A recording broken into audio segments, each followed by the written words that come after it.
Hi, I'm Kevin Jackal Johnston, your favorite Halloween film producer. We're going to talk to you today about mapping and planning your yard to put together the best possible backyard haunted house for Halloween that you can. As you see on our animated map, this house represents the typical home in Canada and the United States. Long, narrow yard, typically a house. You see here we have a driveway, a front lawn, a garden, a patio, a house, and in the backyard, again, a house, a patio, a backyard, typically it's grass, and a shed.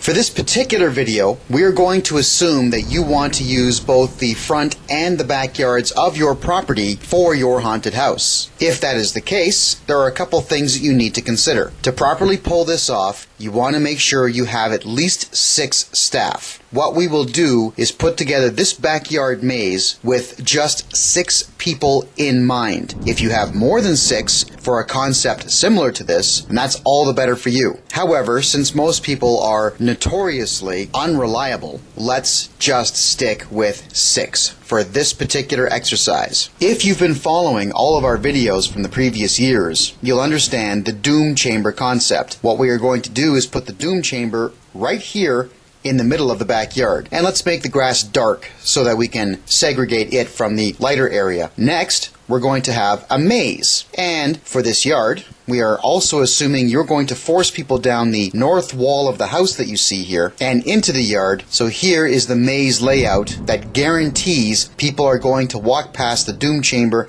as often as possible. Let's go back to the front of the house. On the driveway, we've covered the topic of signs and rules and safety concerns. Let's have one person out front who's going to be the one to control crowds going in and out.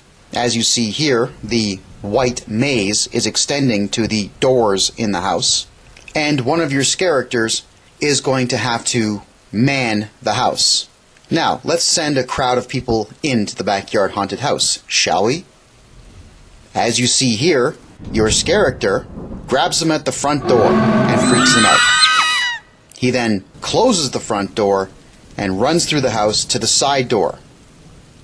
Again, he freaks them out. You see here he runs to the back of the house and gets the party again. He then continues back to the front of the house to call for the next batch of people to go through. But our crowd here, represented by our very pretty star, continues through the maze. Now here they come. They're approaching the doom chamber. Remember, inside of this doom chamber are 4 guys, all high-fiving each other, all snickering, and all waiting for that star to show up. Oh, look, they got him. Oh, look, they got him again. 2 guys get him right there on the spot.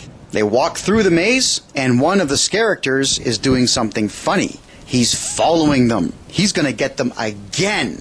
Oh, good job. He runs back into his foxhole, and the people come around, a couple of bends, same guy gets them all again. So you see the repeating pattern here. All of your characters are going to nail people 3 times apiece. The crowd continues on. Oh, this character gets them.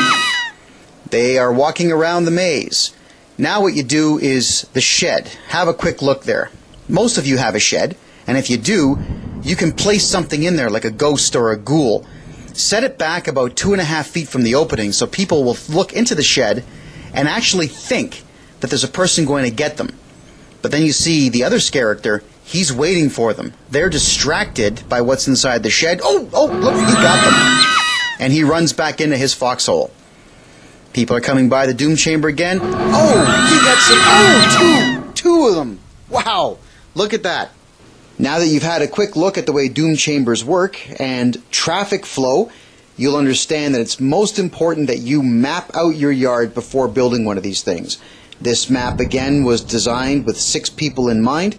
But if you were to have more, such as this, look at how many more scares you could offer. Try not to bite off more than you can chew. If you think you've got 12 people coming, the odds are very good that half of them are going to find some excuse to not be there or just not even show up and apologize 3 or 4 days later. Always make sure that if you're going to have 6 people running this maze, that you book 15. That's just human nature. Good luck to you in your Halloween haunted house. Please go to our Halloween page and donate something, please. We could use it. Putting together these videos is expensive, and we'd very much like to continue doing it for the rest of our lives so that you can improve your haunted house to the point where you become professional. I'm Kevin Jackal Johnston. Thank you for watching.